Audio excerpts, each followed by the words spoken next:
উত্তর দিনাজপুরের ইসলামপুরের বাসিন্দাদের দীর্ঘদিনের দাবি ছিল পাকা রাস্তার।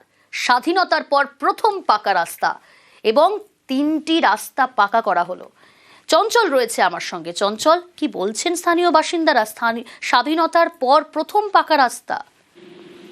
দেখো, একদমই প্রিয়াঙ্কা, তোমাকে ইসলামপুর পৌরসভার যে 14 নম্বর ওয়ার্ডের যে মিলনপল্লী এলাকা, সেই মিলনপল্লী এলাকায় কিন্তু দেখা গেছে যে স্বাধীনতার পর থেকে কিন্তু মিলনপুরের 3টি গুরুত্বপূর্ণ রাস্তা, যে রাস্তা স্বাধীনতার পর থেকে কিন্তু হয়নি, সেই রাস্তায় কাটা থাকাতে কিন্তু সাধারণ মানুষ যাতায়াত করতে চরম সমস্যা হতো। এবং সবচেয়ে বেশি দুর্ভোগের সময় হলো বর্ষার সময়, পুরো রাস্তাটি কাদা মাটিতে পরিণত হতো। তবে যে রাজ্য সরকারের যে নতুন প্রকল্প আমাদের পাড়া আমাদের সমাধানের মাধ্যমে যে 3টি রাস্তা পাকা করা হয়েছে, ইতিমধ্যে সেই রাস্তা কাজ সম্পন্ন হওয়াতে খুশি বাসিন্দারা এবং রাজ্য সরকারকে ধন্যবাদ জানিয়েছেন। বেশ, রাস্তাটা কাঁচা ছিল, বর্ষার সময় একটু জল টল থাকতো। এটাই যে আমাদের পাড়া আমাদের সমাধান, এখন তো ওইটাই চলতেছে, হয়তো ওইটাই হবে। যাওয়ার জন্য আসা যাওয়ার জন্য ভালোই, মোটামুটি ঠিকই আছে। এই রাস্তা 2-1 দিনের ভিতরে হয়ে গেল, খুব ভালো আছে।